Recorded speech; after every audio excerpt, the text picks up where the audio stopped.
It is 2 minutes after 7, and I'm calling the meeting of the June, what day is today?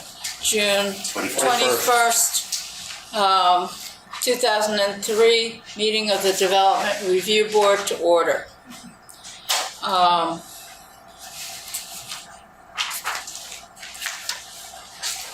will start by reading the chair's remarks.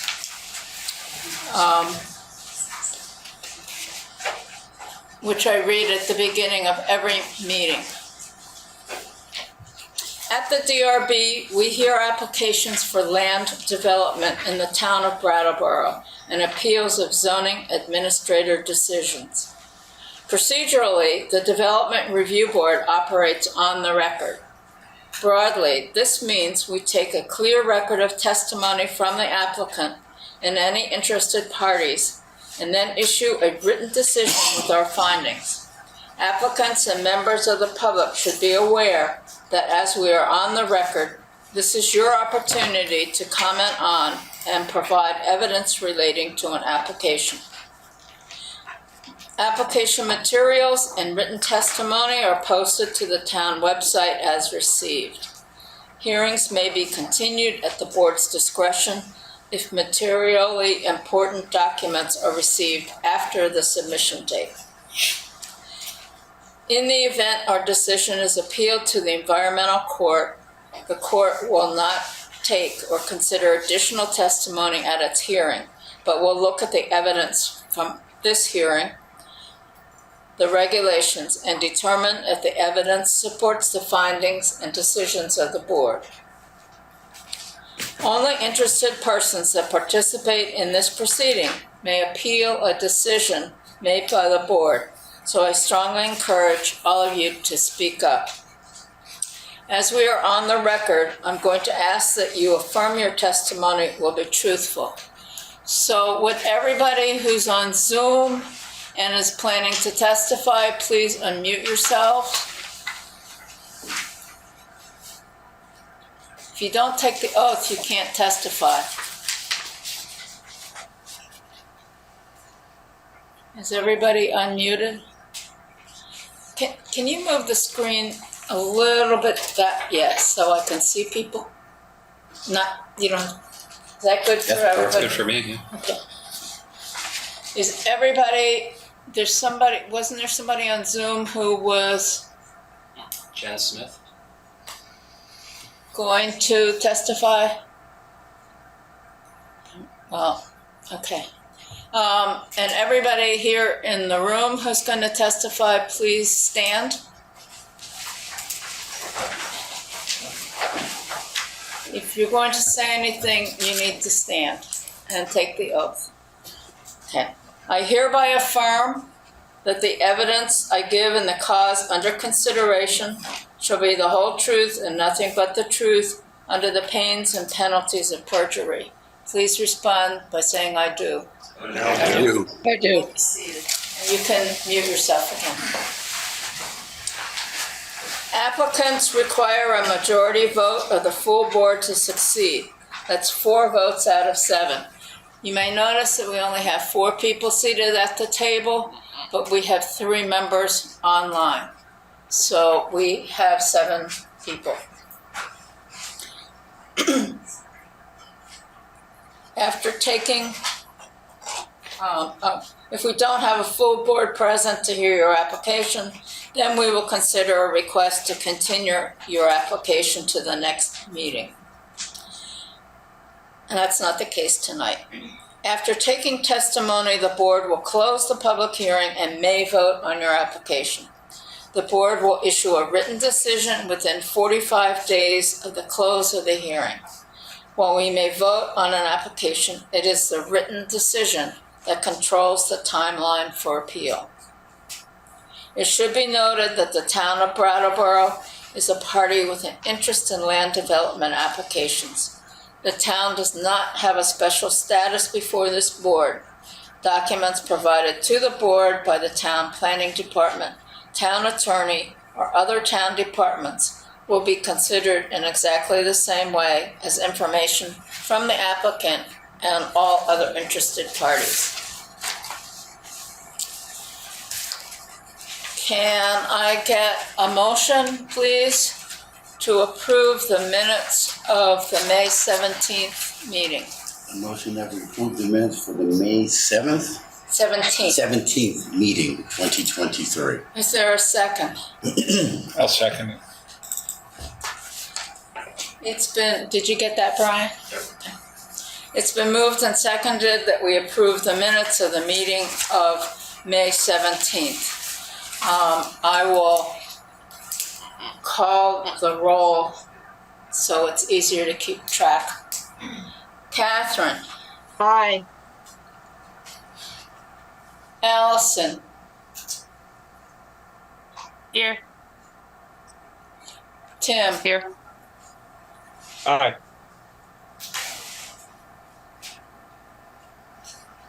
Tom. Oh, I was absent, so I'll just abstain. Abstain. Aye. Michael. Gary. Aye. And I will vote aye. So that is 6 ayes and 1 abstention. Okay, Brian, has the meeting been properly warned? Yes, it has. Does anybody have any conflict of interest or has had any ex parte communications with any of the applicants? Okay, hearing none, I'm going to appoint both alternates, Allison and Tom, to hear both cases. Okay? The first case is 2023-56, Todd Darrah, request for flood hazard, conditional use and site plan approval to construct 3 cottages for a motel use by 487 Marlboro Road. And this has been, we had some discussion before the meeting, and all they are seeking tonight is conditional use approval. Okay, so we will not look at the site plan tonight.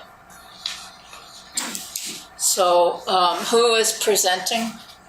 You want to come? Do you want to go with you, Mineral, or? We have a question, your answer.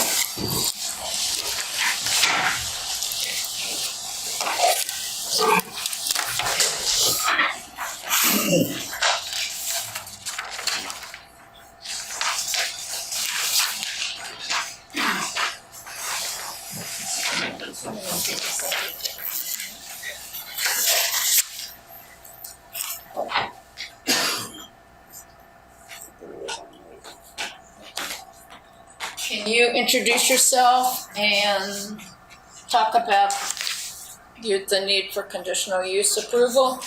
Sure.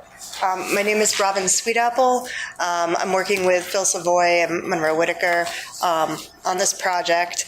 It's a narrow strip of property between Chelsea Royal and the Tri-Park area. The idea behind this was that the front part of the lot is in rural business and the back part of the lot is rural. Also, the back part of the lot is also in the floodway. The front part of the lot is in special hazard area, so an overlay district, so SFHA-AE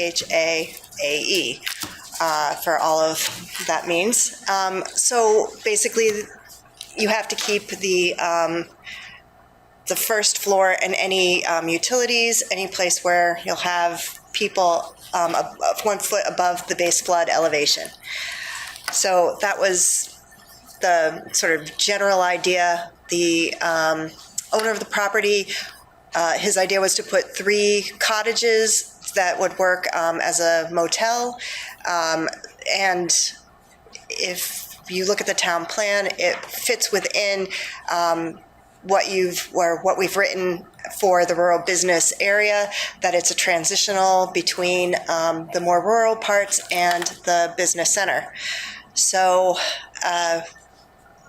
the conditional uses, which would be hotel, motel, even though inns are allowed, but an inn would assume that you have somebody there all the time, whereas they would get their key or their code from the owner and be able to use the property for that particular cabin and for short term. And what we're looking for is to be able to have that conditional use approved. So are you looking for conditional use for the rural section or the rural business? Rural business section. It's in the flood hazard overlay district. It's in there as a use, permitted use. Brian? So there's two conditional use approvals here. One is for the use itself. And then there's the overlay. It's also a conditional use because it's new construction in the special flood hazard area. I sent the application to the State Rivers Program for their comment, and they felt satisfied with it. It seems to meet our regulations. The only thing that was in error were the draft elevation certificates had, I believe, the ground elevation was wrong. That's something that, will be corrected before the final ones are produced. But it seems conforming otherwise. You know this document right here you gave us? The elevations are incorrect, the one you just gave us? I think the certificates with the application. Oh, the certificate, the paper. One of the figures was incorrect, and that will be Okay. corrected for the estimate. This is more of a landscaping. Got it. Yeah. Are there any other comments or questions from the members of the I have a few. So will utilities and any storage tanks or heating and cooling equipment, will that all be above all of it is above the BFE. or 1 foot above BFE? Yes. Yeah. Okay. And then in your schematics, you have one or the drawings, there's one that shows the piers. Yes. And it shows like a poly vapor and it shows the bottom of the structure. Is the only thing we should take from that document the construction of the piers? Yes. Not the actual like wood members and the poly vapor. It's just showing the concrete and the rebar. And Hold on, Tom. Let me double check. Is that? Well, we gave them the foundation details. What's your question? Are they on wood? The support, the columns for the actual cottages themselves. So you have the piers. Are we using wood to hold up the cottages? No, it'll be a concrete 4-footing, then it's a precast. Can you, excuse me, can you come over here Sorry, and, Phil. and identify yourself Sure. and Move over. Thanks, Robin. I'd rather be precise. Phil Savoy, the engineer on the project. Yes, these would be the pour footing 5 feet down. There's a precast concrete pier that comes up, and then there's a metal bolt, that metal plate that bolts to like a skid underneath the different 3 skids underneath the building. They're the structural beams for the building floor. okay, so the last photo, or the last drawing there. yeah, Okay. he's done an example. Yep, it just conflicted a bit with the drawing a couple pages before that, so I just wanted to clarify that. Any other members of the board have any questions? I have Catherine, Allison, Tim? No, I'll go again. Okay. Are you using is the plan to use those Jamaican cottage structures exactly with the height and other measurements that are given on the supporting docks of I think it said 14.5 feet height?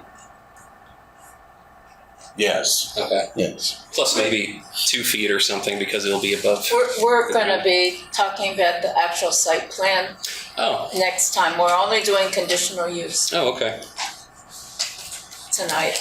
Right. because of some of the errors, in the submission. Gotcha, I see. So are there any members of the public who wish to comment?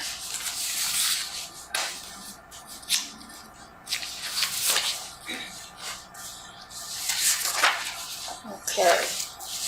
So are there any other questions from members of the board? I guess, I don't know, you said this is gonna be a continuation of this, Maya, basically? Yeah, next, they've asked for the site plan Okay. and the floodplain to be discussed at the next meeting, held over to the next meeting. And all they're looking for tonight is the conditional use to put the hotel motel in the rural business district. So would, just in the rural business district, not having anything to do, but also with the floodplain, yes? There's sufficient information for the floodplain, Maya. Do you want to do the floodplain tonight? Yes, please. Okay. So that being said, I understand you're planning on doing some fill on the property in the floodplain area. At least to gravel the driveway, take out some of the topsoil that's there and adding gravel. Did I read that correctly? That'll be the driveway, yes. Yeah. Take off the topsoil and gravel the But driveway. you're not planning on changing the contour in that area at all? No. Okay.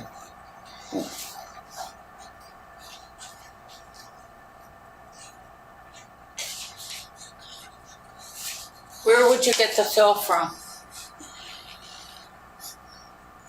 Well, it'd have to be road gravel, so we'd get it from Zaluzny or one of the gravel pits around.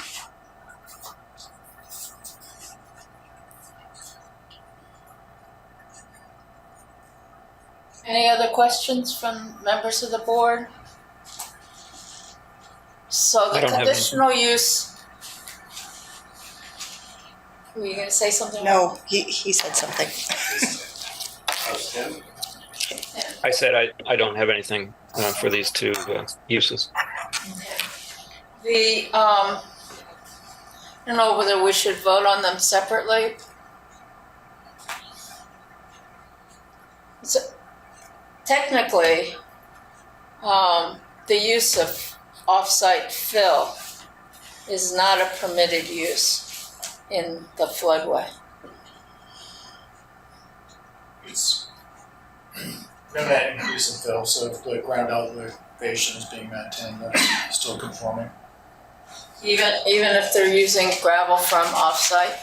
So long as the equal amount is removed, yeah. Okay, I didn't get that from reading the regs. The intent is to not create any increase in flood heights.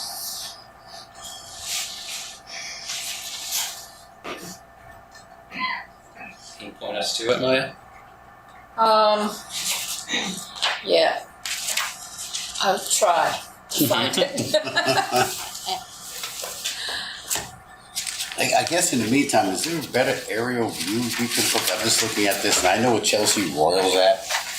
I know exactly, and how the ground, is this next to it? I'm just trying to get it. Well, yeah, even looking at that, That's I really Chelsea. can't get a clarification because it's so small. I need to really see a better purview.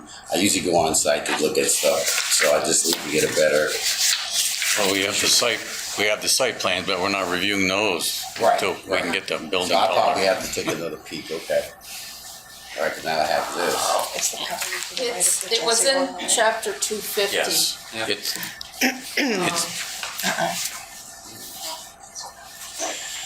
Chapter 250, I don't have. want me to get Is it on the figure? site plan. That No, has it's okay. I'm sorry. I was mistaken. It is a conditional use. That's what I, The fill is a conditional use. that was the impression I got. Okay. You're not supposed to fill the area per Yeah, se. right. Yeah, I think in terms of flood hazard regulation, fill is changing the ground elevation. Right.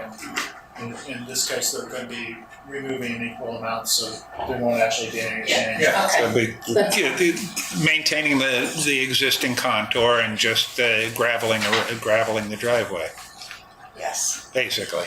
Yeah. Removing and replacing. Yeah. That's So this would fall under grading or excavating? Okay, I was looking at the fill for purposes other than elevating structures, which is not permitted. Okay. All right. Yeah. I'll defer to the engineer in the group. Whatever. Okay, are there any other questions or comments? Okay, So how, I guess the question is how we vote. We doing a split vote or? no, well, we can vote on Okay. one. The motion would be to approve conditional use of a hotel, motel facility in the rural business district in a flood way, Flood hazard area. flood Flood hazard hazard. area. Does that sound right to you? Yes. Yes. Okay, I'd make that motion. all A right. second. Don't ask me to say it again.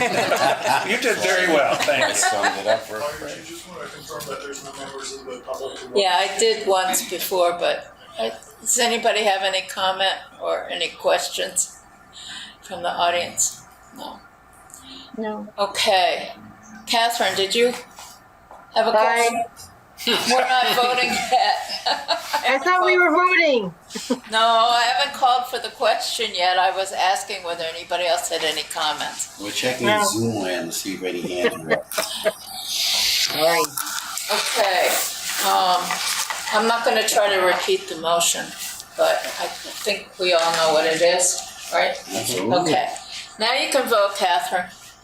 Thanks. Yes. Allison, Yes. Tim, Aye. Tom, Aye. Michael, Yes. Gary, Aye. and I will vote aye. So that is, conditional uses are approved by a vote of 7-0. And we'll see you next month to talk about the site plan. Thank you. Thank you.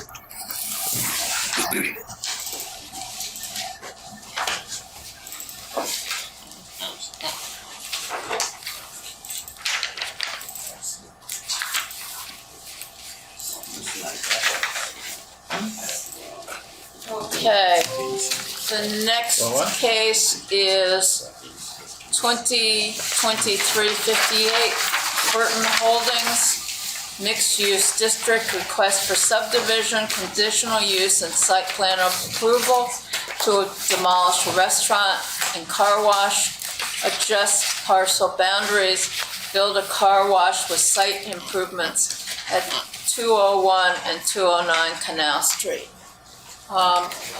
Who is presenting? Okay, you wanna-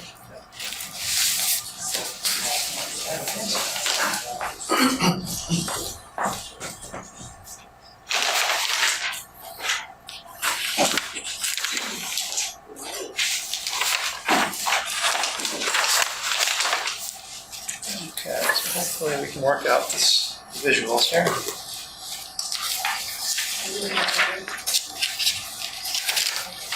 Can you identify yourself? Yes, I'm John Goodell from SVE Associates, and I'm here for the conditional use and major site plan approval for the Can I just ask a question? Can the board members who are on Zoom actually see what he's got on his board? I don't know if we can pull it up on screen. Roughly, but I'm assuming we have all This kinds of is, materials. this is the same site plan, sheet 2 from the packet on the Okay. website. Okay. Okay, if you I'll can, refer to the- if you can identify which, It was listed under site plans. The first page is existing conditions. This is you're looking at the second page, which is kind of the technical details. And then the next page is the landscape underneath. So we're just starting off with kind of just the clean site plan, shows where things are type of thing. Okay. that's this one, yeah. It's in there. This one? It's in there. Oh, okay. Have it. Okay, Okay, and just here with us also tonight is Connie Burton and Aaron White, the applicants. And then also we have in the audience Matt Traffy, who is the building designer, and Monroe Whitaker, who did the landscape design. And then we also have Chris Lindy, who's the equipment guy, basically, the equipment tech guy. And I guess I'll go through an introduction first. There's a few things I want to point to. Actually, no, I think I'll change this around. There's a few clarifications I noticed on some of the documents online, which may affect, some people one way or the other. One of them was when you open the PDF from the website, I think it's an Adobe thing, you might see a bunch of circles that are kind of seemingly randomly sitting where the cars are. And just what that is, if you're looking at it on your iPad or something, I believe it is, I don't know this, because the one we sent didn't have it, but it got processed, I think it's a labeling thing. What that corresponds to is an ASTM label for the vehicle we show, in the parking spot. So it's not critical, but if you're wondering what on earth are those random, if you're looking at, when you look at the printed out version, it printed out just fine. So, don't know, but in case someone's using the PDF and they don't know that, just one thing. No, I don't. Mine's fine. Also, just kind of another nuts and bolts thing on our building elevation views. They didn't have the right orientation on some of them. I think north may have been east, and so it's pretty apparent when you look at the site plan how the building is oriented.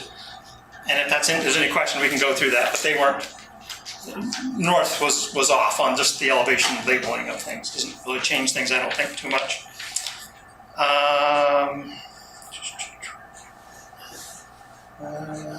Concept.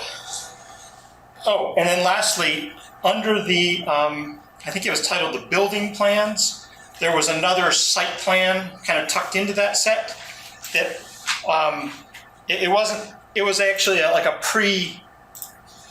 submittal review from a few days before, and it said draft and concept on there. But again, just in the event someone opened the building PDF package and noted it wasn't particularly different, it just didn't have all the same labeling of like stormwater areas and various other things that the site plan set does. So again, just so someone thought everything was in the building plan set and they're like, what's with the site plan? It doesn't show these things, just to get that one out front.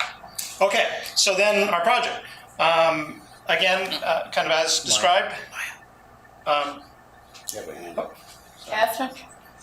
I'm sorry, but I don't have that I don't either. Yeah, it didn't come. in my packet, what he's got on the board there. Yes, I didn't know if we could put it up on Well, screen. I have it. Yeah, I didn't It get was in the Well, packet. I don't. Yeah, I didn't It get didn't come in mine either. Didn't come in mine. It didn't? I Oh, I had printed it out from I online. looked it up All online. right, so that's why people who don't have it, they can put it up on screen. Can you They see put it. that up? Thank you. We do have some extra 11 by 17 copies here if it's helpful. Could I have one? Maybe I could steal one from one of you folks?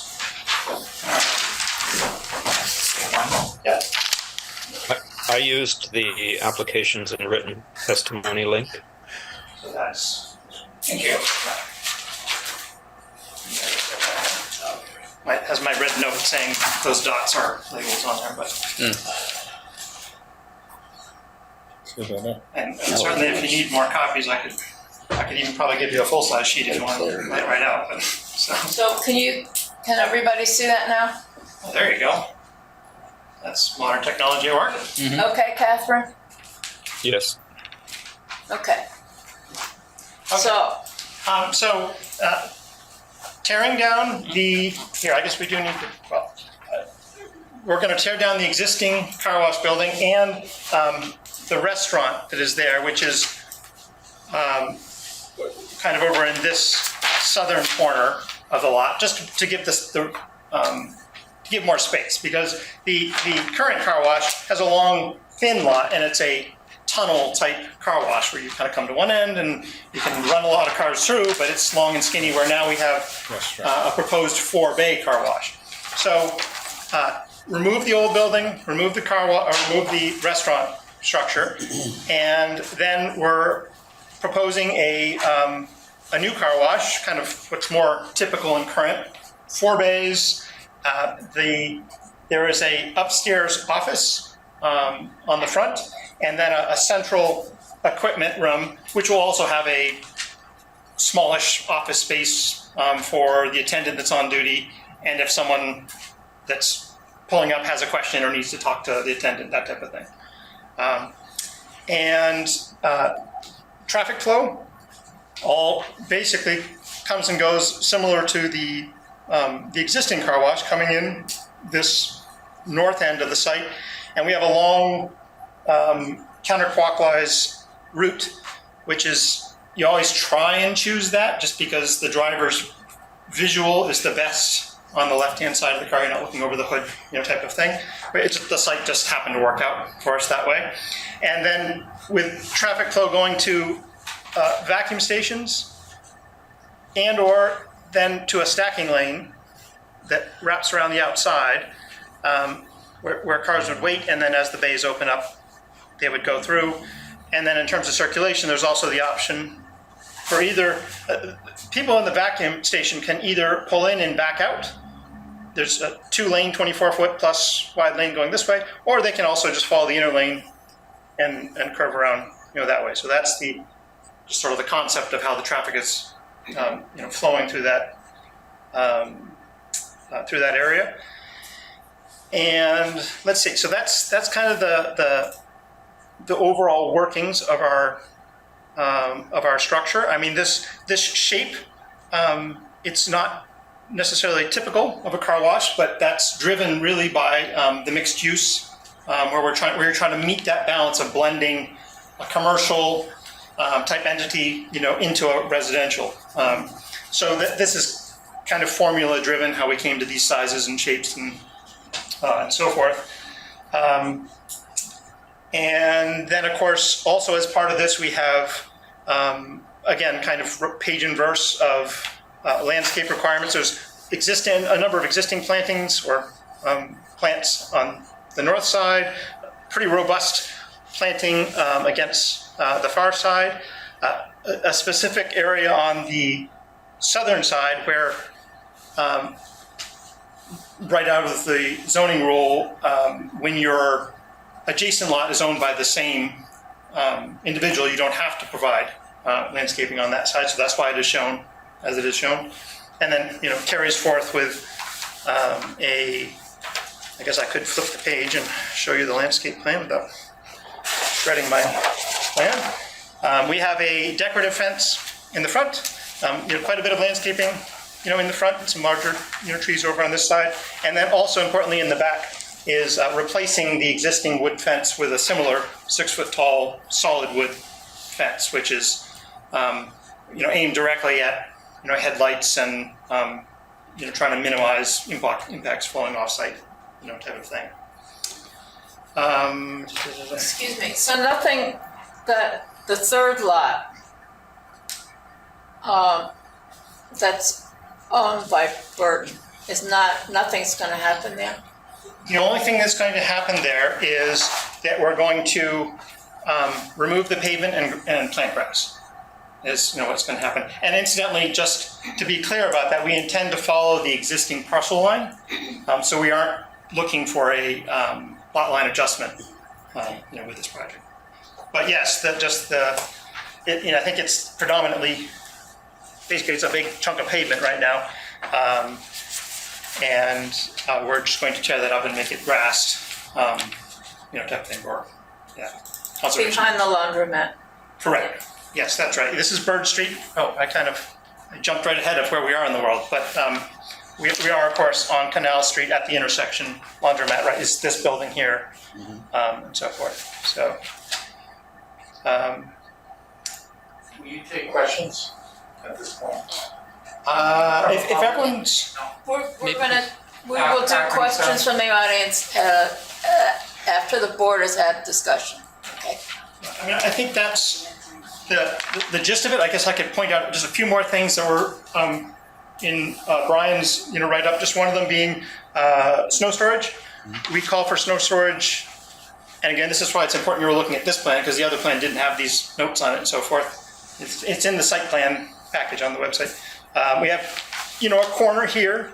We have a area along this side of the property line. We have a corner over here, and then also just operationally how they've worked in the past is when their piles get too big, and they hire someone and they truck it away because it's not a giant. But they have quite a bit more storage actually in this really than they have that typically. And then to a lesser extent, we're talking subsurface stormwater infiltration, but and specifically we have to get a state permit because we're redeveloping more than a half acre. So that puts me in the category of needing that permit. You mentioned something about boundary line adjustment. I assume that you're talking about the 11,600 square foot lot. Correct. That is becoming larger. Yes. Here, we can look at the existing conditions plan. But see that the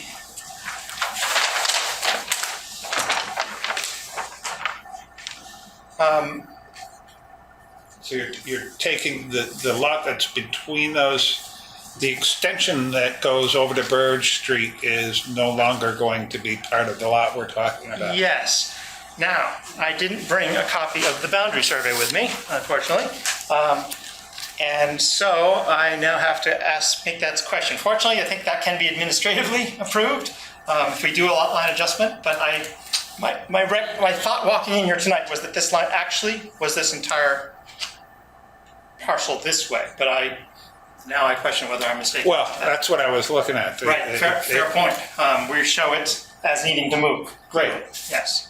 And I guess we'll have to find out one way or the other definitively on that, whether we need that lot line. It would be a lot line adjustment. Good, Yeah. that's fine. Yeah. And it was one per subdivision, so all we really need to do is have a reference to the plot plan that was done. And if you want to do a lot line adjustment, I think you're right. I think Brian can approve it.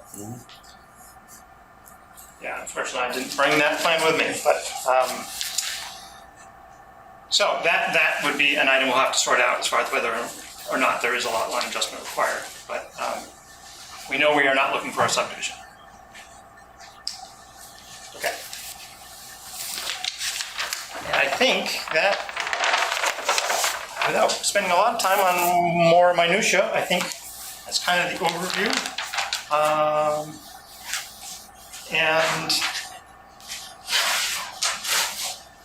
I guess what I had intended to do is if we wanted to walk through the summary that Brian and his team put together, or I don't know whether that's necessary or not, we could go through each of those, or you could just ask questions as you can tell me what the best way to do this is, but we have...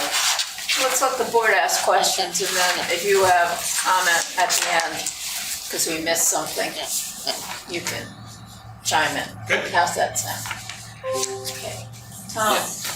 Yeah, I have a question in Yes. regards to some paperwork that I have.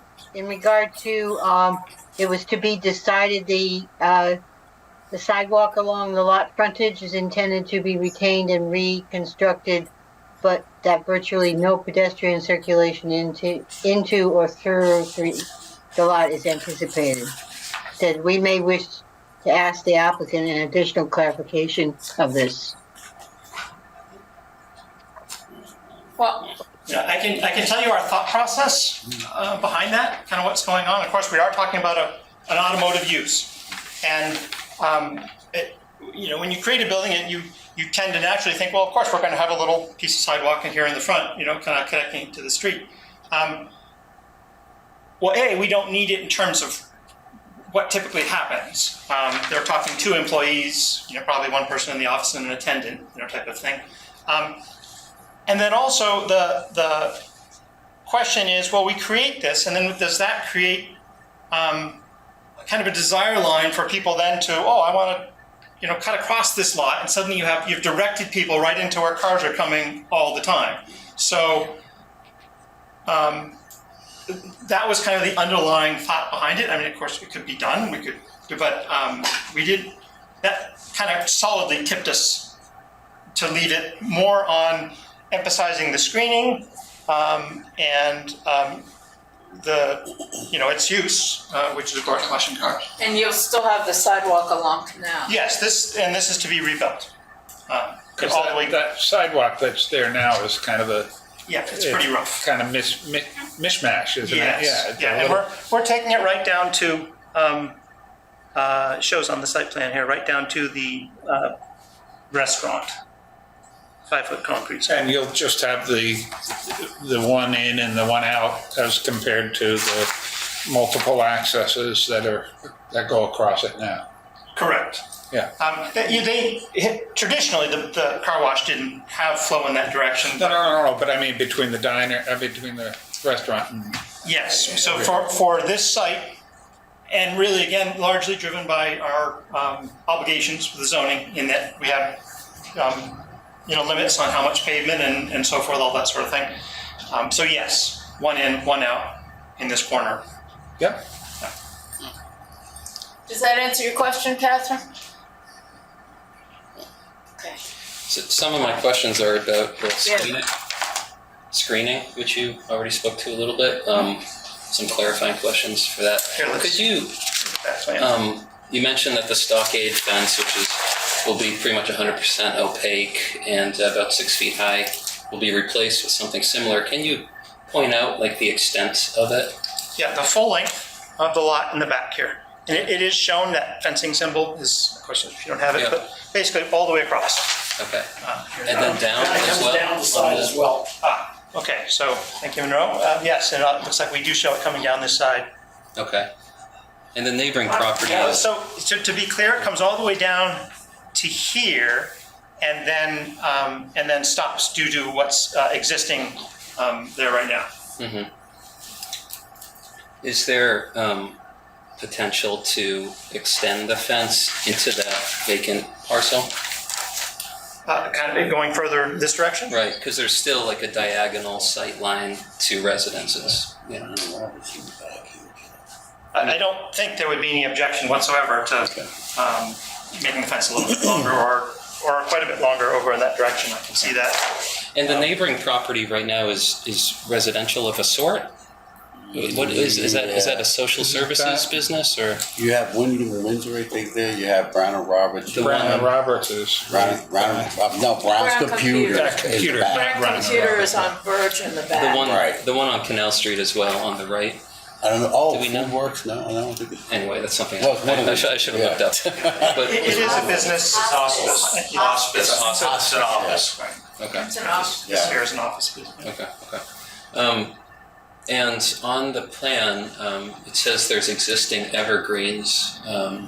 I passed by there, and I think that's a mistake. There aren't, but some of them, the ones on the rear line, look like they're just not actually on this parcel's property. So whether that's true or not, that's nothing you guys can control. But on the right side, yeah, see those big We have existing coniferous. Yeah, I mean, I just biked by and there weren't any, but so just something for us all to keep in mind if that matters to us. And then on the right as well, there's a few dashed circles and it says existing coniferous, and there aren't any there either. Well, actually, I think these, let's see, on the right, There's existing deciduous. yeah, so let's see, we have ZS here. Yeah, that's proposed Right, planting. right, those are new. Oh, I see, existing wood, no, existing wood. Oh, right, there you go, existing coniferous. They're deciduous. Ah, Yeah, everything there is deciduous currently, and then there are some plans to add some coniferous with this application. I see. I just wanted to clarify that.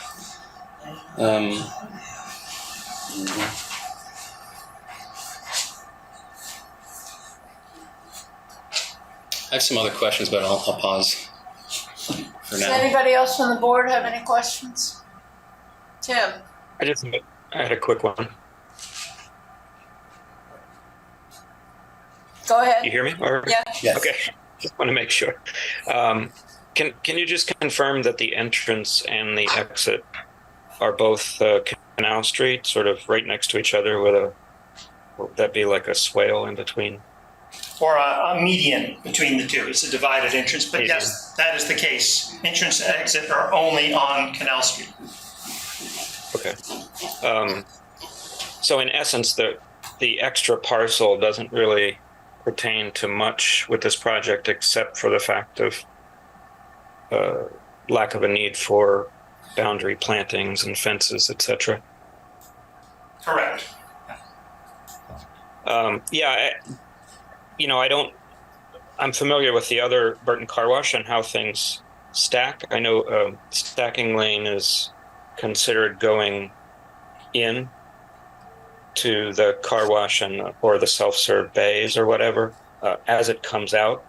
I guess my only concern visually from what I'm looking at is could there be a stacking issue sort of internally and people getting impatient and trying to leave onto a busy road. Yeah, I actually did pull up our old Putney Road plans just to try and get some sense, a real world example. And in this case, we, by virtue of having to go all the way around the site, we actually have a much longer stacking lane, than we would necessarily have there. I mean, certainly the cars could continue. So we're quite a ways from, for example, impeding on like people coming and going, down here type of thing. I think Tim was talking about people wanting to get out of the stacking line and leaving. Oh, if they're tired of waiting and they want to Right. go. And so that right, exactly. And so that's why we have this lane here that wraps around the front of the building, just for that reason. If people had an appointment or something, and they're like, I can't, So the stacking lane is going to be the one lane that has that arrow in it in the back corner by the other lot. Right, that's right. Yeah. So that if you were to come in and wanted to use the self-serve, you'd go on the inside lane. No, all cars, and there would be signage for this, everybody goes into the stacking lane and waits their turn, for this.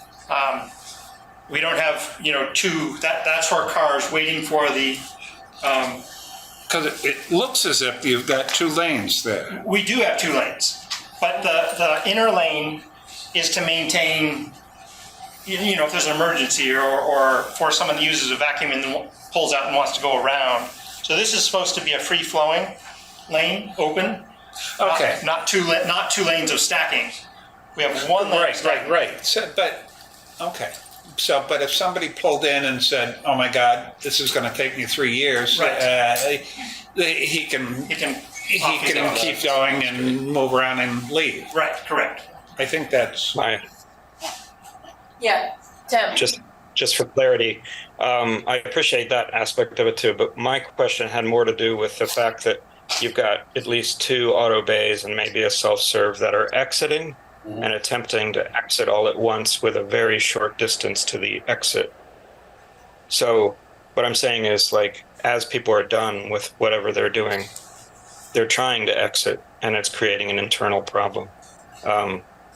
And impatience getting back out onto the Canal Street. So that's what I was referring to. Sure.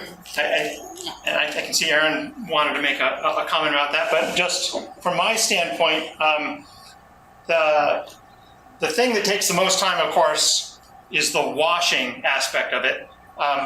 Exiting onto Canal Street should be reasonably efficient. as far as there shouldn't be a lot of, certainly if someone's waited long enough, they're just going to turn right, which is, a very efficient way. If they're waiting to go left, that could take longer. But it's a pretty efficient exiting, onto Canal Street, busy but large, street. So, and the layout here would allow for at least one car to sit in front of the bay and wait, while someone was, coming behind them as well. So that's how we saw that, is that we saw kind of free draining, and then also for momentary, like the unusual aspect of 4 people came in and they all finished together, well, then they would wait just outside the bay, and, work their way out type of thing. Well, and you do have a pretty good line of sight there on that portion of Canal Street. Very much so, So yes. it's not like up around the corner where you're not quite sure where cars are coming and going from. That's right, very much so. There's very good sight distances. Okay, thanks. Does that answer your question, Tim? It does. Yeah, that's fine for now. Thank you.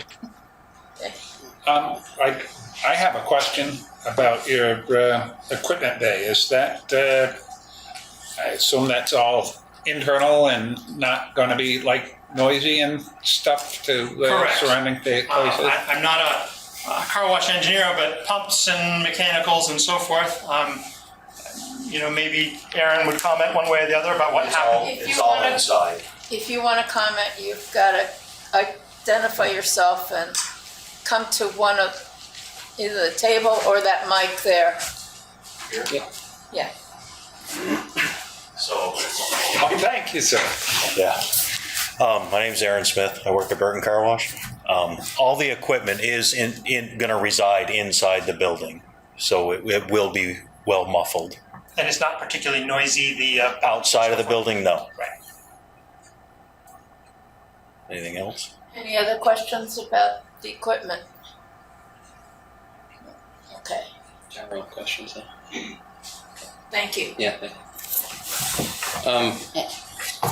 Would we be? I have a few questions that I think showing the elevations or the rendering could be helpful to have while I ask. Sure.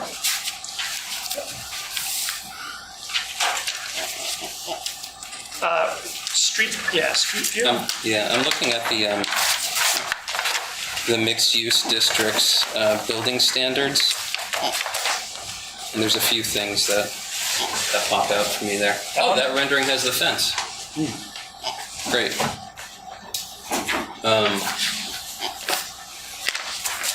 So that satisfies one of those requirements there. Building standard number 4, at least in my interpretation.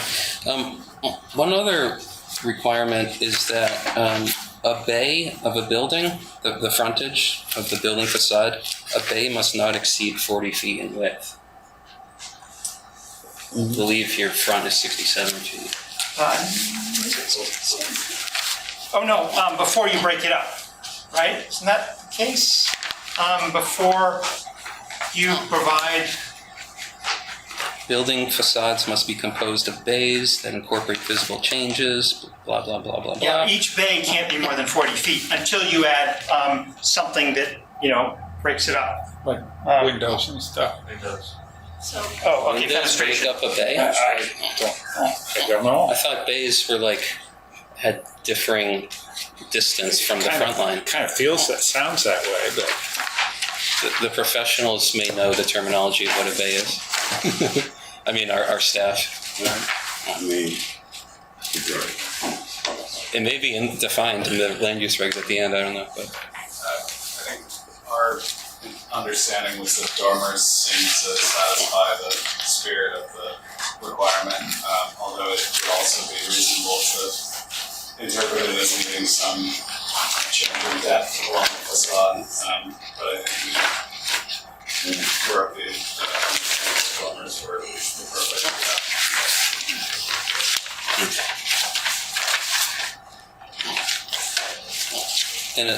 And I think this kind of adds to it, just as something to consider. Another requirement is that a principal entrance must face the street. Now, I understand this is an automotive use and there aren't people really walking there except the 2 employees and maybe someone going to the vending machine that you have there. But so it's for us to maybe consider if that part of the building standards applies to this sort of building. I mean, it's supposed to technically apply to everything, but it doesn't seem the most relevant in my opinion for this use. Pretty much exactly how we arrived at what we did. Yeah. We can show it, but it would be kind of contrived. To be a fake door, yeah. Right. People stacked up. Yeah, but I mean, I think some of the intent is that, it's supposed to be like a walkable community and be presentable and have front porches or have, feel from the street and the sidewalk. This is a mixed-use district, which I think. Right. I mean, I think we've done a nice job of comparatively And we to what we saw. can, No, I know. always give a waiver to Right. that. Yeah, no, and I'm not going to die on that hill, but just I feel like it should be mentioned.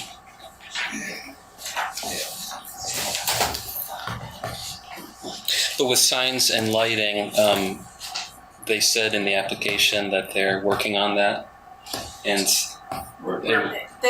We can say that they can be administratively approved.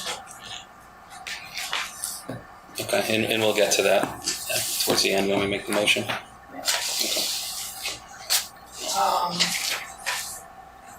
Do any members of the board have any questions?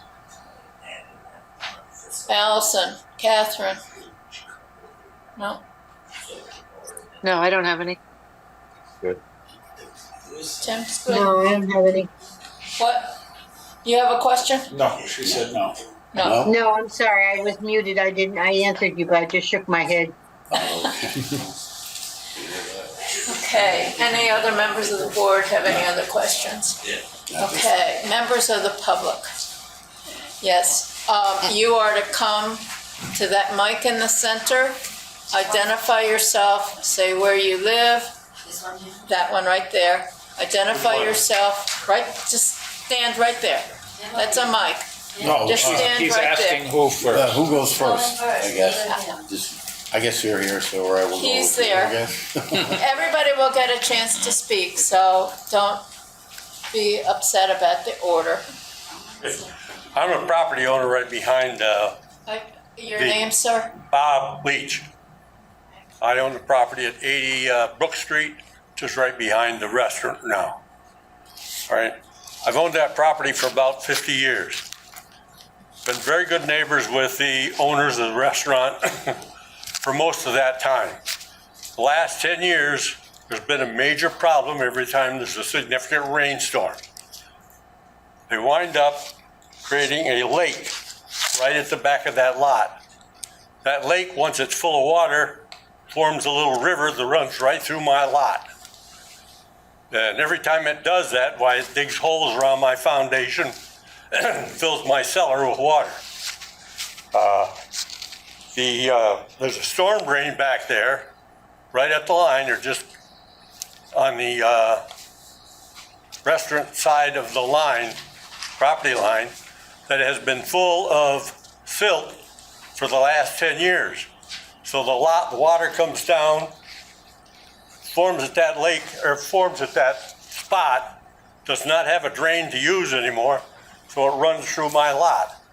I would like to see that drain cleaned out along with this project, if you don't mind. Certainly, removing all this pavement is going to help that process too, because this is an area. What you're removing is not going to help very much. Is actually, if I understand correctly, this area kind of over along Bird Street sheets toward your parcel here? He's the one Yes. over. Right now, your finger is on Brown's That's him? computer, but that's my lot where your finger is. And if you take your finger south a little bit,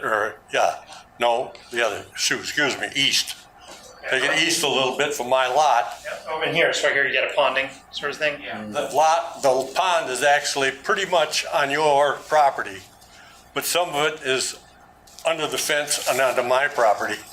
And when it overflows, it goes through my lot. And then I have to fill up the holes it makes going into my cellar. I'd really like to have that. There's a big drain there. It's been plugged for about 10 years. The owner, previous owner, said that's the town's storm drain. The town says they don't know anything about it. So for the last 10 years, nobody would clean it Any out. objection to cleaning out the storm drain? The truth is, we're going to get into this in a big way with our state stormwater permits. We're going to have to show where all of our runoff goes. I highly recommend that you contact me. There's a little information that I don't think you're aware of in heavy rains in that particular area. Because what happens, the water comes down Canal Street, down that hill. Right there after that corner to Bird Street, it diverts and goes right through that lot. So you got a huge river. I mean a river. Coming off Canal down Burge and then heading this way type of thing? Yes, it comes down and it goes right across from that corner. It goes right across behind that dam, I shouldn't say dam, the laundromat, and through that lot and right to that lake that's formed up back here. And it gets pretty deep. It's a good 1.5 feet, 2 foot deep. It overflows through honest to God, it's a river about 6 inches deep going right through my lot. Coming from a bigger drainage area up here too. Yeah, it's a huge amount of water coming through there. Are there storm drains along Bird Street that should normally take that? I can't really. There are. We show these several catch basins out here. One, Yeah, it misses them, trust me. No. But that's, that's the other option is to,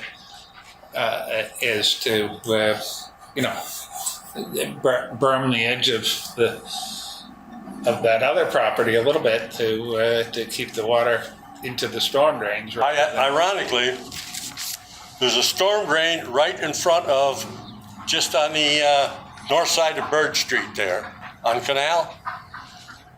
Water, in a heavy storm, water shoots up out of that, up to 3 or 4 feet high. And then goes across, and it forms a river going across that lot and through my backyard. So we know that one's all isn't all silted up then.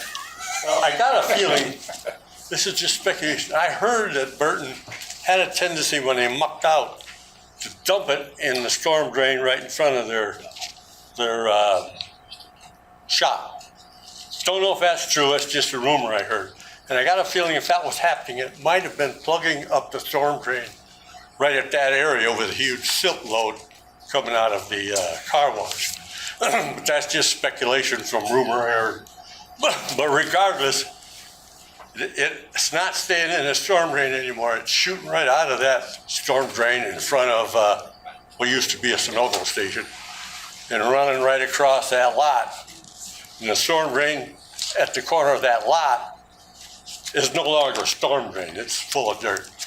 So. Well, we can just say that he should look at when he gets a stormwater permit. Don't hesitate to contact me. That's one of the things You got my name. you should look into. Absolutely. Yeah. No. We work in the world where problems are problems are problems. So if it, we can't solve necessarily. I mean, likely the town issue is you have steep storm drain coming down the pipe. It gets a lot of velocity, and then it hits inadequately sized pipes down here type of thing is why it's doing that. But it doesn't matter if it's headed to our lot. We don't want damaging water flowing across our lot. So we'll have to look at that. Having grass instead of pavement in that vacant lot is going to help some too. Yeah, definitely. Okay. Are there other members of the public who wish to speak? Yes. You want me to stand here? Yes. You have to stand there and identify yourself and where you live. Punch you. Gina Farrow, and I'm at 60 Brook Street, so I'm also behind, sort of more behind the hospice building there. Kind of over on this end of things here. Yeah, something like that. So I have some random questions. I don't know if they're actually in order. So the fence that you're going to put up against where the laundromat is, there's an awful lot of drug dealing back there. And so are you going to put a fence there? Well, as we show, it's a solid fence, 6 feet high. Not in the back, I'm talking about along the laundromat. Oh, over here. Yes. We aren't showing a fence on this property line currently. There's a lot of drug dealing going on over there. And then the fence, along where the residential houses are, like mine, his, there are a lot of Norway maples growing, which are an invasive species, and they put off a lot of those little helicopter things. They're just growing everywhere. They're a nightmare. So I don't know if you're going to maintain any landscaping that you do. Maintaining it meaning not just plant grass and leave it so that we get a plethora of weeds and hideous stuff, which is what we have now. We have a lot of overgrowth of like Virginia creeper, the wild grape. I mean, I think that's indigenous, but those Norway maples I think should be torn out. They put a lot of pressure on the fences and then eventually knock them down. Existing Norway maples. Yeah, I mean, if you're putting up conifers, that's of course better because the maples put out a bunch of leaves and, they set off these little seedlings all the time. And will you upkeep the 6-foot fences because they do rot? If there's a lot of rain coming and then so currently there's an entrance and an exit coming from Burge onto that whole property. Negative. No. There were last year, I think there were some versions that had that. This is a fundamental concept change in that everything comes and goes off Canal Street. Makes kind of a big loop, either going through this building or just going around. That's all that's happening on this. And then this lot is being turned into a grassed surface for future use. Something. Right. Well, so is there access? No access to Bird Street. No access to Bird Street. So there'll be a fence. I see. Well, it is right. There's a lot of drugs. There's an awful lot of drug dealing. We aren't showing a vehicle barrier of some sort. We're just removing the pavement and making it grass, which is going to get pretty muddy if people try and, depending on the time of year. But there is no plan to try and use that as an act. So I don't, we want to be sure that happens. We aren't trying to allow traffic flow in that direction. Okay. You mentioned something about residential. Is there some residential aspect to this structure that you're building? At this time, no. This is, we have office space and we have, okay. For the car wash and then 4 bays. Then will an attendant be present at all times that the car wash is open? And what are the hours of the car wash? And will there be music and will there be bright lights? Maybe, Aaron, you want to come up and talk about your plan? I can tell you it's 7 a.m. to 7 p.m. That's what we have in the 7 a.m. That's lovely. In the application. And sensitive to where we are in the world as far as the location. There are these really annoying lights, I think, on Putney Road that are all different colors, like a discotheque. I really don't want to see that. I think that's pretty obnoxious. About the lighting, the regulations require certain kinds of lighting that's downcast, and their lighting proposal will come to the administrator to be approved. We don't really regulate things inside the building, though. Not inside the building, but any outside lighting. So long as it's not pouring out. And just one more question is, will there be a bathroom? There will have to be a bathroom for the office, as a public building. Okay, but it's not that people can come in off the street? It won't be a public restroom, no. Okay, There's already great. a porta potty Thank up you. next to Food Works already. So should I address any of her specific questions? If you want to, yeah. Sure. Do you have any? So in regards to lighting inside the building, you mentioned Putney Road being a discotheque. Originally, when we were going to do our rehabilitation and replace machines, we were anti-flash, no lights, But we made the decision to add colored lights because that facility is a 24-hour facility. And we had a lot of customers, when we were busy with the long lines, would say, you know, geez, this always has a line when I come. And I say, well, realize we're open 24 hours. And they'd say, when did that start? That place was in business for 16 years. And people didn't realize it was 24 hours. So that was the choice to add the lights there. We have no intention of having bright, flashy lights on Canal Street. That, as far as I sound like you're concerned about foot traffic with drugs, is that what you're in? Well, we are going to be a manned site, hours 7 to 7. Someone will be on duty. We'll also have camera systems. We have a very close relationship with the Brattleboro Police Department. We've provided hours and hours of footage of stuff that I see. And we will maintain the same type of vigilance on Canal Street. I've lived here my whole life. I see Canal Street suffering right now. It's struggling. And I think any addition to that area, anything that brings it up, I think will help. You know, and we're all about, you know, trying to fit into that area, that community, the best we can without being any kind of hindrance or any kind of, distraction or, we want to be good neighbors. And I don't know if you've seen, if you're worried about the gardens not being weeded, have you been up to Putney Road? Do you see what we do there? We plan on doing the same thing. If you go up there, you look at what we plant marigolds every year. Okay. We garden. We try to keep it, a really great curb appeal, visual appeal. We want customers to enjoy it. So will there be conifers then, and will you take down some of those swamp maples? I can't speak to exactly what's going to happen. We had Monroe Whitaker up there taking note of what are all the plantings that are existing. And there is a pretty robust landscaping plan, and it's all based on what the town requires. But we do plan on having a lot of landscaping and very visually appealing, property. I guess something like that would be more like tree advisory. You could probably come to the meetings, find out when Dan is up there, and I don't see any Norway maples on their plant list. No, they're invasive. We don't plan I know, on, but there's existing maples there. do not talk all at once, please.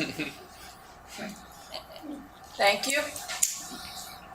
I understand that they are existing trees and they've taken note, okay? But I'm just saying there are no plans to plant any additional Norway maples. Okay. Is there anybody else in the audience that wishes to comment? My name is Miles Danaher. I'm an adjoiner on 74 Brook Street. Where to start? Does the principal here plan to resculpt this landscape? Because it, as Bob Leach had pointed out, the waters that surcharge the drain system on Canal Street, which my understanding are inadequate for the coming climate outlook, they get surcharged and they come down across the wash place, and this whole landscape tilts down to where Bob had described as a lake. So my question is, when you guys take the pavement off the adjoining lot, are you going to sculpt this so that it doesn't all drain its grass that's sloping down the same way as it was? Are you following me? I do. As it sits right now, what these plans show is folks would come in and peel off the pavement and subbase so that they could then put down topsoil and then replant it without necessarily like trying to build a pond or fundamentally changing it. Or terracing it. Correct. We don't call for, if you were looking to detain stormwater, then you kind of need a pond. That's the kind of the thing you need to. But that suddenly that's a bigger conversation because we're doing it for town runoff on a private site type of thing. So then all the engineering plans that exist here, you're following what contours are there right now? No, the concept over here is we're going subsurface with our, so we're gonna have a chamber system under the pavement. And so our rooftop runoff will be going there for sure. And then we're still in the details of, precisely how many chambers, because there's an entire cookbook of, Vermont stormwater rules. So all this water goes into the town sewer system, or does some of it go into the runoff storm system? We are gonna, when we get done, substantially more water will be infiltrated into the ground than it is today. Because today it's all hard surface pretty much, and it's looking for a storm drain, the nearest storm drain. So part of we fall in the redevelopment category of the Vermont rules, and that has certain percentages that you have to infiltrate. But when we get done, the site will have less runoff than it does today. Okay. So as Bob pointed out, when we have an extreme event and that sewer system on Canal Street surcharges, it comes up like he described out of the storm drain and then flows down into that corner. And the one drain that's there is inadequate. And it may be cleaning out, it may be the diameter of the pipe under the ground. It's hard to know. But is your storm water catch in this diagram going to feed into that drain, or are you creating a whole new sewer? At this point, we are not planning on installing a new piped connection. We would be keeping it. Basically, we were going to capture what we're going to capture is the idea, and infiltrate that, and then there still will be surface runoff, headed toward likely storm drain out here. Potentially some still going this way, but at this point we aren't, because pretty quickly it's so flat. You'd have to run a lot of pipe to try and find a home for it. So the drain that exists right now, where does that end up on your plan? I believe that the storm drain in the back, I think there is just I think it's an infiltration drain. I don't know, actually, to be perfectly honest. That's going to be part of we're going to have to show all that as, if there's something that needs repaired, for example, if that's all clogged up and it's on their site, then definitely that work will have to happen. If we're going to need to rely on that. So that's going to be a state issue when you... Correct, that'll be part of our state stormwater design. There's an entire package that will be for that. Will those plans be available through the town, or how will I be able to see that plan when the state... I know, Brian, I need to send you copies of the plans. I think our obligation is, since we are obtaining a state stormwater permit, I think we're exempt from specific town stormwater because it's a higher standard usually, what we're required to do, type of thing.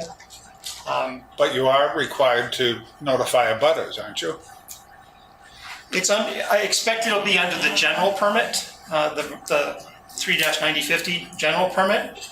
And unlike an individual permit, I don't believe it will go onto the Vermont Environmental Notice bulletin, but I don't think with that there's any obligation that we have to provide a specific notification for use of the general permit, the state general permit, as opposed to a site that needs an individual permit. Then you definitely need to notify people. So it's in the purview of the state engineers, and that's it, is what I'm hearing? There's no real public input? The state engineer says this works and you're good? For stormwater runoff, yes, it's very cookbook-like. Well, it is. I mean, there's a design manual, but I'll trust they'll do their job, and I'll move on. And by the way, I want to tell you, Connie, I think this is a great plan. I'm not, I just would like to see the site work. I think it's a very attractive building, and I have a few more questions. The vacuum cleaners at the back of the building, will those also be shut down at 7 p.m.? Correct. They will. Great, super. Is there any wiggle room on the height of the wall in the back of that fence? Do you guys are opposed to raising it just a little bit more? Like taller? I think it would be, yeah. Excuse me, nobody can hear you that's watching on television? I'm Connie Burton. I live in Guilford, but own the Burton Car Wash. Yes, we certainly would take it under consideration to have a taller fence if that helps. Yeah. And for my wife, who's a gardener, in the plans, the conifers, and I think evergreens are a great idea. They're a great screen. She was concerned that the taller of the ones would go, it says it goes to 50 feet, and asked if we could address that so that you could find an evergreen that does not reach those heights, because we've got a mountain ash at the back of our property, which we'll have to deal with for you guys. We'll have to trim it so that your fence will be nice, but those two trees are going to be interacting. And her concern is that evergreens getting too tall would block all the southern light into our property. So it's you want the screen, but you don't want too much screen, right, or too tall of a screen. So that's something we would ask you guys to consider doing. Okay, then I can make note of that also. Yeah, that'd be great. Okay. I think I'm done. Okay, good. Well, Maya, just for the public's knowledge, I mean, we can add extra terms to the application. So it's not, depending on what we decide in the motion we make and how we vote, it's not just the public, asking applicants, please. Yeah. We can actually make some terms. We can't just make anything, any restriction or terms, but there's certain ones we can. Just to clarify, it is a conditional use, so you have to pay particular attention to how it will impact neighboring properties. Yes. Right. So if there's a negative impact, you should consider conditions to make that impact reasonable.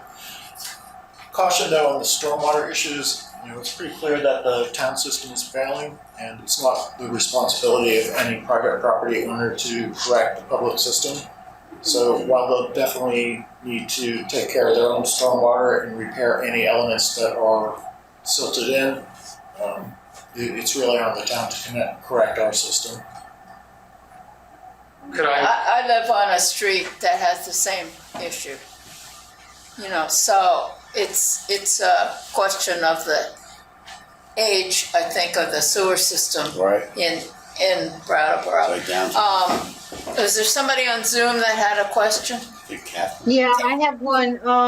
According to the paperwork that we have, in regard to the stormwater, was that we might consider asking additional information from the applicant about snow storage.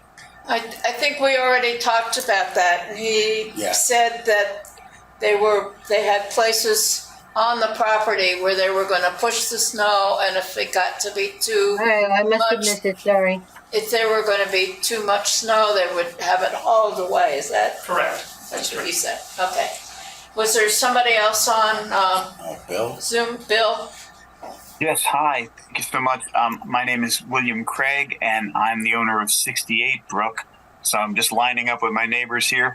I won't belabor the point of the water, but our property too has a pond that forms in heavy rain because of all the factors that have been named so far, and it sort of tries to swamp my garage.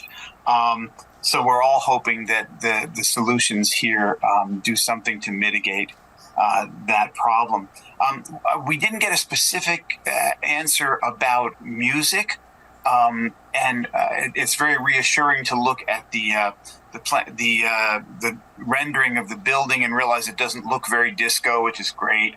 But we didn't hear about plans for music, speakers, loudspeaker systems at the car wash, and I wondered if that could be addressed.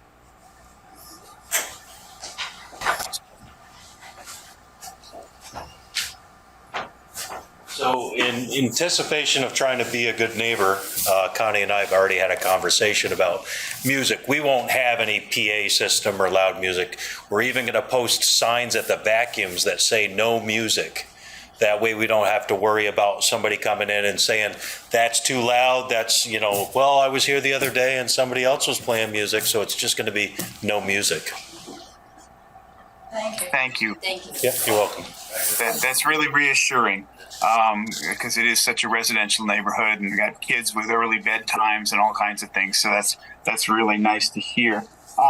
Also, I noticed that in the first page of the plans, we have little representations of the buildings along Brook Street, and I recognize the shape of 68 Brook, my property, but my garage is not represented on that plan.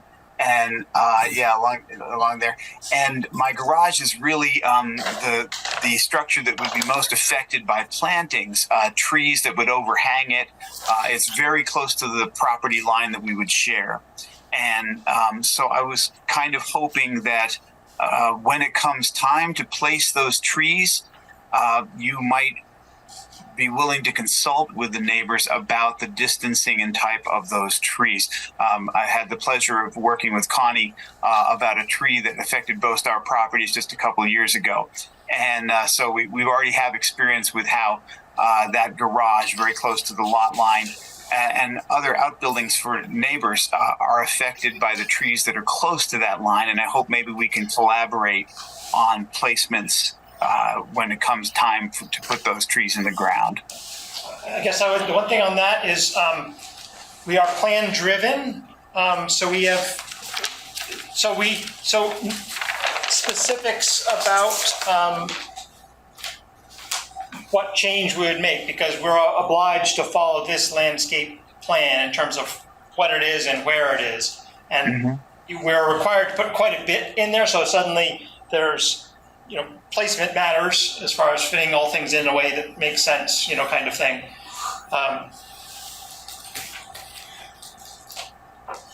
So that would be the only, I'm sure that clearly there's no objection to that, but that's just, we have a process we have to follow. We have to have our plan approved and then follow it. Sure. I'm just hoping that because I see some of those trees that are drawn on the plan placed quite close to the property line, and in their radiuses they appear to extend over the property line as drawn. I just want to make sure that I'm not buying a new roof for my garage because another tree is scratching the shingles off. So it's just something I'll want to be aware of. Trees grow, and I'd like these trees to be planted not at an optimistic distance, but at a realistic distance about how they're going to affect the structures on the other side of the property line. We can make as a condition that the final landscape plan, and you can talk to the neighbors and whatever, and then come up with a final landscape plan that can be administratively approved. That'd be great. I think the board would approve a condition like that. And maybe just a couple points. First of all, I think you can expect a similar working relationship with Burton. As you've seen in the past, I don't think they have any objection to making sure that limbs on their trees are not affecting your structures whatsoever. And then also, of course, these are shown at their 20 years out, Monroe? Yes. Okay, so 20. Basically a radius around 20 years. So we have quite a long ways to go before there, but just a couple points. Very good. Yeah. Okay. Well, thank you so much. I appreciate your in-depth answers and that possible solution there too. Thank you. I have one last question for the board. Okay. Miles, and her again. Is it possible that we could request, I think this may alleviate some of the stormwater problem. There are curb cuts on Birch Street on that sidewalk, and the water runs right up over. And if you guys were willing to redo the sidewalk on that side, so there's an actual curb for that water to sheet down, it'll solve a lot of the problem, because it'll shoot the water down to a further drain down the road on Birch Street. So I would ask that you guys consider that. Well, that's not, I don't think that's something the board can, Right. I would take that. But with that- DPW, but- yeah. you can, And that yeah. could poison up something else. Brian, Just instead, we suggested that they leave the sidewalk rebuilding until that parcel is redeveloped, just because it's a considerable expense. But if they wanted to burn the soil on the other side of the sidewalk when they replant it, that would keep the Well, water. a berm with plantings would serve probably the We're same. trying to avoid expenses for them until the parcel is redeveloped, when they could burn it and plant that with grass. Well, a berm would be fine. Yes. Yeah. But again, this is really a town problem with stormwater, so. But it's our problem in the immediate. If we get a storm tomorrow, our basements get flooded. So yes, it may take years for the feds to rebuild Canal Street, but we're asking that you take precautions now, not at a considerable expense, but whatever you can do to redirect that water.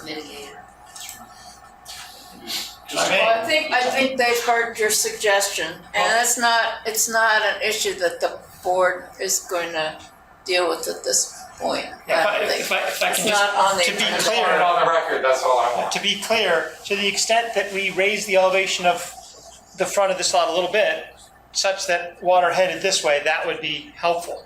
Yes, Okay. yes. Not Extremely helpful.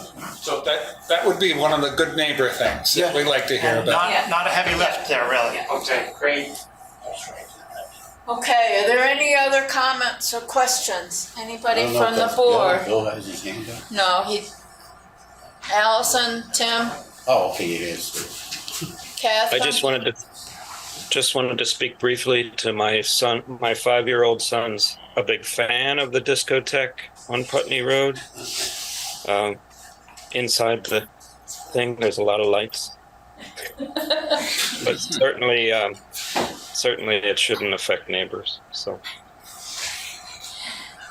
I guess I'd like to just say too, that going down there and getting my car washed, I'm very happy that we're creating it as a vision and bringing business into especially Canal Street. I live on Canal Street, right above Code 3, and I see that there's a lot that needs to be resurrected from the past. We don't want to get it to a point where there's nothing there but tumbleweeds going up and down the street. We want to create and stimulate the economy and get business back to the infrastructure that was almost lost during the COVID. So people just have faith in them, I say, and we'll see the outcome later. You know, as they say, the proof is in the...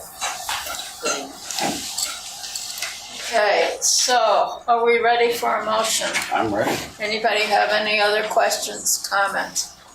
As I understand it, there's no request for a subdivision at this point? Correct. Okay, so the motion is for conditional use and site plan approval to demolish the restaurant and car wash. You're going to adjust the parcel boundaries and build a car wash with site improvements at 201 and 209 Canal Street. So the motion would be to grant conditional use for automotive services. That the signage can be approved administratively, that the outdoor lighting can be approved administratively, and the final landscape plan will be submitted to the administrator for approval. I move. Does that cover everything? Yep. Maya, Yes. there was a request or two about the fence height for similar reasoning to people also, Well, we're talking I think that's part of the landscape plan. Oh, it is? Yes. Yeah. Well, that's what I considered it as part of yeah, the if we're all on the landscape same- plan. So, okay. Is there a motion? I motion. I'll second. Okay. It's been moved and seconded that we approve conditional use for automotive services, the demolition of the current restaurant and car wash, the adjustment to the parcel boundaries, the building of a car wash, and that the signage, lighting, and final landscape plan can be approved administratively. Does that include what was brought up about them chatting with abutters to formulate that final landscaping? Well, that's, I don't think we can direct them to do that, but they've Yes. heard. Matt, I just ask one question here. Yes, can Actually, you we- identify yourself? Monroe Whitaker. And I just discussed with Ms. Burton, and actually we'd like to meet with Miles and Mr. Leach right after the meeting here. We can get their concerns and see how we might be able to address those. That's fine, we And if we can can't, get a telephone number for Mr. Craig, we'd be glad to contact him personally too, to talk about the issues with him. that's very good, that's very good. Although I don't think we can direct that happen. Well, could we direct our administrator to speak with the abutters? No, No. butters don't have the right to dictate. They have the right to be heard and. And we can't I guess I just direct- encourage you to chat with can't them if direct- they're not heard. Yeah. You can't. I'm not saying that they're not going to reach out. I just want it to be heard that they're with their concern. I But don't we want it to can't get glossed direct over. them to do that. Okay. Okay, should I repeat the motion? Yeah, I would repeat it again. We have a motion up for voting. Well, we just need a Yes. second. I think Catherine, you Should seconded I it? repeat Yes, it you again? No, I think we got it. Catherine? We got it. Yeah, we got it. We just need to, vote again. Somebody needs to make the motion and second. A motion? Gary made the motion. Is there a second? I'll second I that. already seconded it. Oh, okay. Sorry. There was discussion in between, which, okay. Hearing no further discussion, I'll call for a vote. Catherine, Aye.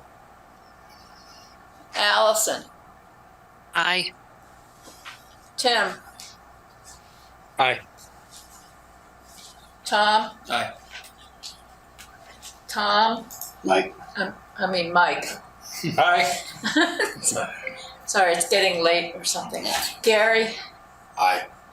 And I will vote aye. So you're, with the conditions we put on your plan, it's approved 7-0. And you'll be getting something in writing in the next week or so. As fast as Brian can write it and I can sign it.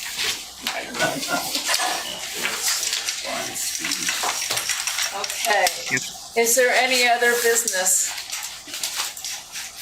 Bill Craig here. Just wanted to say I posted my phone number and email address to the chat. So it'll be in the record for the Burton folks. Best of luck. Thank you. Is there a motion to adjourn? A motion that we adjourn. Is there a second? I'll second it. Okay. It's been moved and seconded that we adjourn. All in favor? Aye. Aye. Aye. Thank you very much, and we'll see people in July.